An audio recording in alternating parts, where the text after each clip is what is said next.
Joke number 1. A husband playfully challenges his wife stating, "I'm willing to bet you can't tell me something that will simultaneously bring a smile to my face and a tear to my eye." The wife pauses for a moment pondering his challenge, then she confidently responds, "Your tool is 2 inch bigger than your brother's." Joke number 2. A hardworking farmer passed away, leaving all his possessions to his loyal wife. She was an attractive lady and really wanted to keep the farm running. However, she wasn't familiar with the ins and outs of farming. Thinking it would be wise to seek help, she put up an advertisement in the local paper. 2 cowboys responded to her ad. Interestingly, one of the cowboys was openly gay, and the other had a reputation for loving his drink a bit too much. Pondering over her choices, and with no other applications coming through, she opted to employ the gay cowboy, feeling it might be less risky than hiring the heavy drinker. The choice turned out to be beneficial. The gay cowboy was industrious, worked long hours, and had a ton of knowledge about farming. Weeks went by, and thanks to their collective effort, the farm was prospering. One Sunday, appreciating his relentless dedication, the widow suggested to the hired help, "You've been doing a commendable job, and the farm is thriving. Why not head to town tonight and let loose a little?" Eagerly agreeing, the farm man headed off for a night in town. Midnight rolled around, and there was no sign of him. As 1 o'clock, then 2 o'clock ticked by, the widow grew anxious. He finally strolled in around 2:30 in the morning. As he stepped into the room, he found the widow sitting cosily by the warm fireplace, sipping on some wine, seemingly awaiting his return. She beckoned him over with a gentle gesture. "Please unbutton my blouse and take it off," she whispered with noticeable nervousness. He complied. "Now carefully remove my boots," she continued. He did so, setting each boot aside very carefully.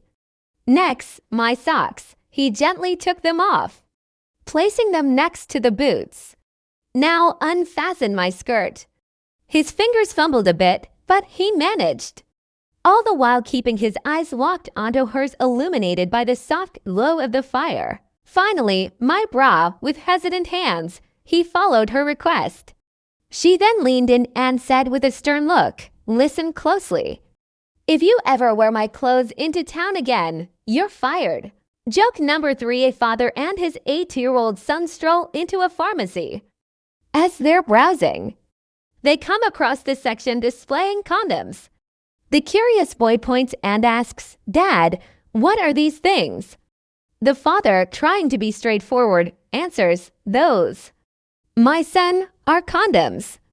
Men use them to ensure they have protected intimacy." The boy nods, saying, "Oh, right. I remember hearing about them during our health lesson at school." Examining the display closer, the boy picks up a pack of 3. Wondering, "Dad, why are there only 3 in this box?" The father explains, "Well, son, those are tailored for high school boys. They have 1 for Friday night, 1 for Saturday, and 1 for a relaxed Sunday." The boy finds this interesting and murmurs his understanding. He then spots a 6-pack and inquires, "And this pack with 6? Who's it meant for?" The father begins, "That one is for college guys. They might need to for a lively Friday night to for Saturday, and then another to for Sunday." The boy exclaims, "Wow, that's quite a lot." Now intrigued, he notices a pack containing 12 condoms. Picking it up, he questions, "And these, Dad, who would need so many?" The father lets out a long sigh, replying, "That one, son, is for the married fellows. 1 for January, 1 for February, 1 for March." Joke number 4. At a clinic, a gynecologist realizes that his new patient seems quite anxious. As he's slipping on his latex gloves, he attempts to lighten the mood. "Do you know How they actually produce these latex gloves, he curiously asks her. She shakes her head, indicating no. He elaborates, well, there's a special plant in Mexico filled with latex. People with different hand sizes simply dip their hands into it that allow it to dry, forming these gloves. She remains stone-faced at first, not showing any reaction. However, after a short pause, she bursts into laughter. Caught off guard, the doctor inquires, what made you laugh all of a sudden? With a playful smirk, she responds, I'm imagining how they make condoms. Joke number 5. In a bustling club, a man struck up a conversation with an attractive woman. May I offer you a drink? He inquired, trying to be charming. She raised an eyebrow and countered, no, you have a girlfriend. Most good-looking guys like you are taken. His expression turned a tad gloomy. Actually, we ended things just over a month ago, she softened. That's unfortunate. I'm sorry to hear. In that case, I'd love a white wine. The initial drink turned into a second and then a third. After several rounds, some light flirting, and a shared intimate moment, they decided to head to her apartment. One thing quickly led to another. As they were recovering and he was getting dressed, she looked at him, clearly impressed, and asked, you're handsome, such a gentleman, and incredible in bed. Why did things end with your girlfriend? He hesitated for a beat, then admitted, my wife found out. Joke number 6. In a small town, a gas station owner aimed to boost sales by placing a big sign outside that read, get free S*X with every tank fill up. One day, Rob drove into the station, filled up his car's tank, and eagerly inquired about the free S*X offer. The owner explained the drill. To win, you needed to pick a number between 1 and 10. Feeling optimistic, Rob exclaimed, today's my birthday, and I'm feeling especially lucky. I'm going with the number 8. The owner paused, then replied, oh, you were super close. The number today was 7, but no luck this time. No free S*X.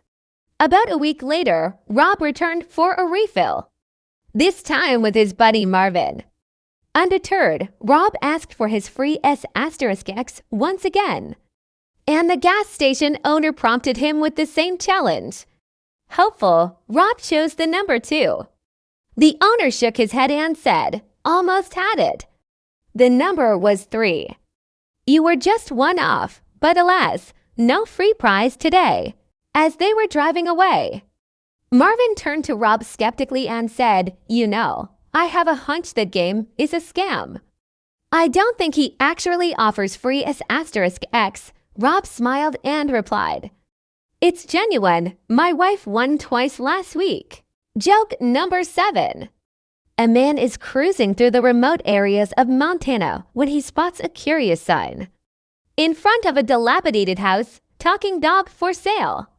Intrigued, he stops, rings the doorbell, and the owner of the house directs him to find the dog in the backyard. In the yard, the man finds a friendly-looking Labrador retriever lounging around. You can actually talk? The man asks, somewhat incredulous. Indeed, I do, the lab confirms. After taking a moment to absorb the surprising revelation, the man inquires about the dog's life story. The Labrador sits up, clears its throat, and begins, you see, I realized I could speak when I was just a pup. Recognizing the potential, I approached the government, specifically the CIA. Before I knew it, they had me flying from one country to another, sitting in top-secret meetings with spies and important leaders. Nobody suspected a dog could understand, let alone eavesdrop. For nearly 8 consecutive years, I served as one of their most treasured undercover agents. However, all the continuous travel and secret missions started taking a toll on me. Knowing age was catching up, I thought it best to find a quieter job. The Labrador continues, I took up a role at a busy airport, doing covert security work. I would casually stroll past individuals who looked shady and overhear their plans. During this period, I uncovered numerous plots and received multiple awards. Eventually, I met a lovely lady dog, settled down, had a bunch of lively puppies, and chose to retire. Completely astounded, the man walks back to the house and asks the owner the price for this seemingly extraordinary dog. The owner responds, just $10. The man, puzzled, questions, just $10. This dog sounds like he's had the most incredible life. Why would you let him go for such a small amount? The owner leans in and says, I'm letting him go cheap because he loves to make up stories. Joke number 8. Bubba died in a fire and his body was burned pretty badly. The morgue needed someone to identify the body, so they sent for his two best friends, Cooter and Gomer. The three men had always done everything together. Cooter arrived first, and when the mortician pulled back the sheet, Cooter said, yup, his face is burned up pretty bad. You better roll him over. The mortician rolled him over and Cooter said, nope. Ain't Bubba. The mortician thought this was rather strange, so he brought Gomer in to confirm the identity of the body. Gomer looked at the body and said, yup, he's pretty well burnt up. Roll him over. The mortician rolled him over and Gomer said, no, it ain't Bubba. The mortician asked, how can you tell? Gomer said, well, Bubba had two assholes. What? He had two assholes. Asked the mortician. Yup, we never seen him, but everybody used to say. There's Bubba with them two assholes. Trust me, he's never even left this back. Joke number 9. A guy gets too drunk while playing golf and forgets what hole he's on. He sees a woman ahead of him and yells, what hole am I on? She says, you must be on the hole behind me and I'm on 5.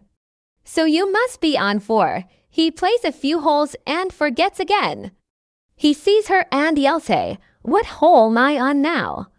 She says, you're on the hole behind me and I'm on 12. So you must be on 11. He eventually finishes and goes to the clubhouse bar for one last beer. He sees the woman, thanks her for the help, and asks what she does. It's kind of embarrassing. Please don't laugh. But I sell menstrual supplies. The man starts laughing hysterically and she glares at him, obviously upset at his laughing. No, I'm not laughing at what you do, he says. It's just that I sell toilet paper. So I'm on the hole behind you. Joke number 10. 3 friends bragged about who has more S**X. Friend has said, you all have nothing on me. I go to the bar and bring home a woman every night. Not only that, but I drive a Corvette into work every day and have a 8-inch P***ness. I have slept with more than 1,000 women. Friend B said, oh yeah. Well, I'm the top gynecologist doctor at the most highly rated hospitals in the world. I make $800,000 a year. Have patients and nurses who have S**X with me every hour I'm at work. All the women compliment me on my 12-inch P***ness. I have slept with well over 5,000 women. Friend C said, I have you all beat. I fucked over all the Redditors who were expecting a punchline to this joke.